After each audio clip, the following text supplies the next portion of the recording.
porque yo me inicié en la militancia política en abril del año 83, cuando todavía no se había elegido al presidente democrático, a través de lo que se denominaba el Frente de Estudiantes Radicales Secundarios en la provincia de Santa Fe.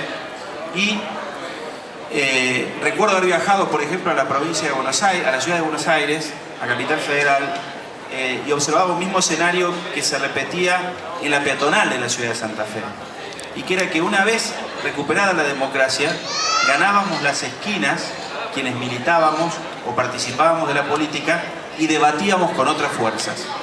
Yo, para recordar algo que hoy nos causaría hasta cierto pudor decirlo, recuerdo haber estado discutiendo con el fascista de Biondini en la esquina de Florida y Lavalle por qué el juicio de las juntas, por qué sí, por qué no, si había sido una guerra o no había sido una guerra, y cuál debía ser la legitimación o no del Estado de Derecho para actuar en la persecución de los verdaderos genocidas, ¿no?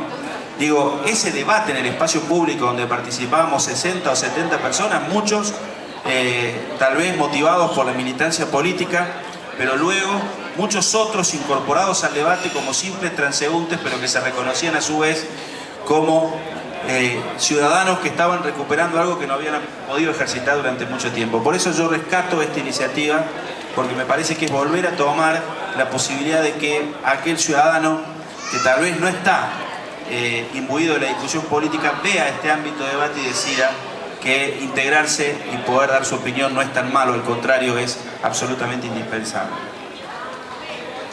La verdad que la temática de tan amplia por ahí preocupa sobre cómo enfocarla.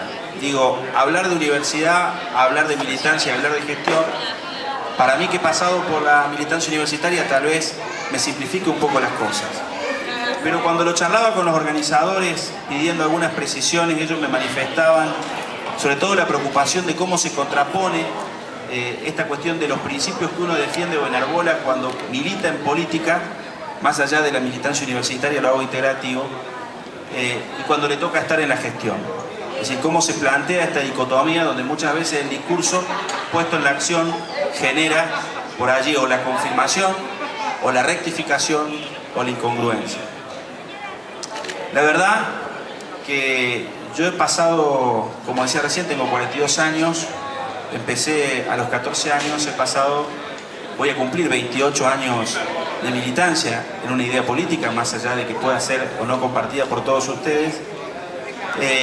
Y desde los 20 años que conocí esta frase que le atribuyen a Bernard Shaw, que milito para que no sea cierta. Esa frase que dice que si un joven no es revolucionario a los 20 años es un estúpido, y si esa misma persona sigue siendo revolucionaria a los 40, también es un estúpido.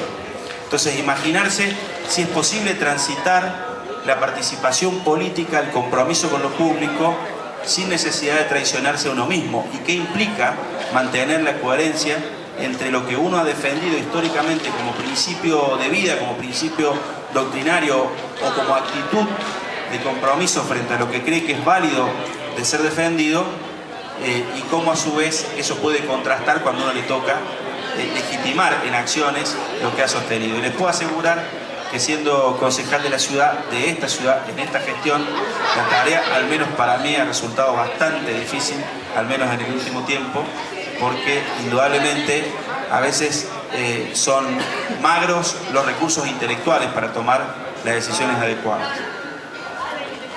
Respecto de la militancia universitaria, yo acá quiero hacer un paréntesis. A mí me tocó militar, en esa época se hacía la famosa preinscripción en la Facultad de Derecho, es decir, que uno se preinscribía. A mí me tocó en el 86, allá por noviembre, diciembre, y luego empezaba a incorporarse con una inscripción definitiva por el año 87. A mí ya a principios del 87, sin haber aprobado ninguna materia, me tocaba salir por los cursos, porque en aquel momento se dio una dicotomía muy importante dentro del radicalismo entre lo que fue el surgimiento de la Franja Morada RA en contraposición a lo que era el Frente Santiago Pampillón.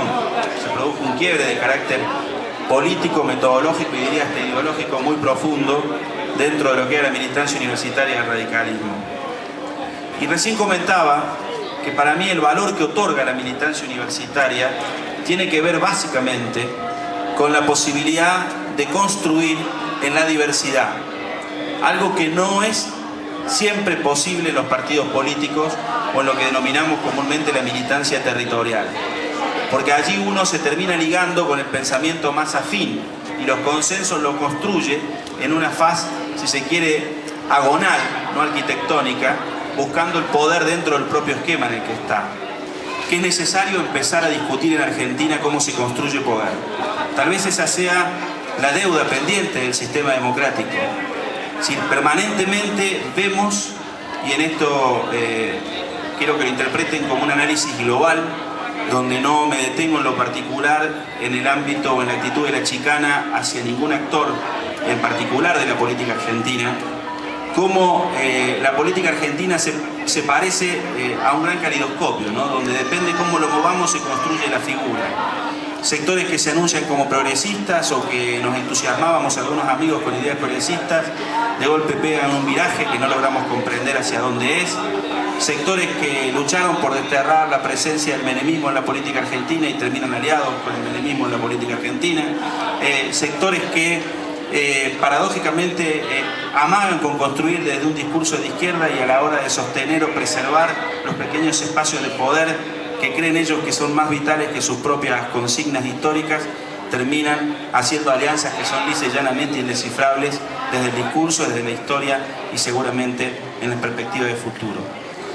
Tal vez el desafío más grande sea eso, imaginarnos cómo se construye hegemonía en el lenguaje gramsciano, para decirlo de esa manera, cómo se construye desde la sociedad civil, cómo se construyen los verdaderos consensos, cómo somos capaces de gestionar a partir de rescatar lo que como hombres que nos interesa la cosa pública pudimos poner ese interés en el beneficio del ciudadano.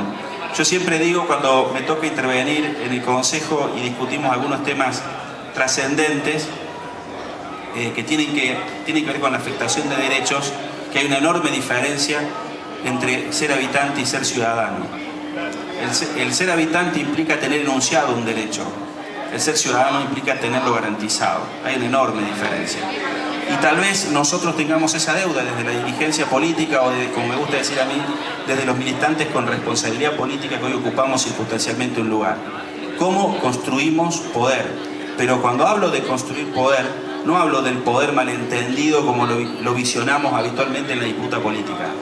Hablo de cómo construimos poder de transformar, cómo construimos poder de cambiar la realidad.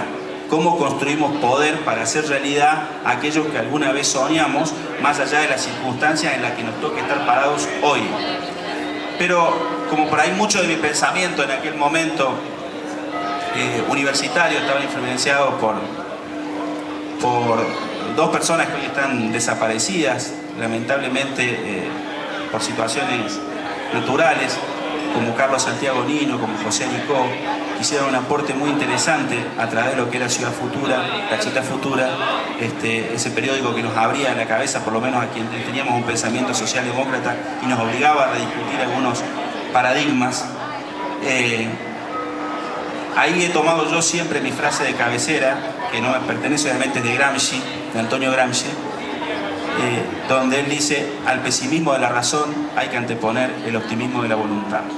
Tal vez el desafío de la dirigencia política actual, sobre todo de nuestra generación, sea que frente al pesimismo de lo que nos muestran los hechos, el descrédito de la política, la incongruencia de nuestras acciones muchas veces puesto en práctica frente a la discusión discurso-praxis, nos obligue a tener por lo menos el optimismo de la voluntad de que en este ensayo-error estamos haciendo lo mejor posible para cambiar al menos la metodología y el sentido de la construcción del poder en Argentina. Con esto arranco rompiendo el hielo y espero ansioso la participación de ustedes. Gracias.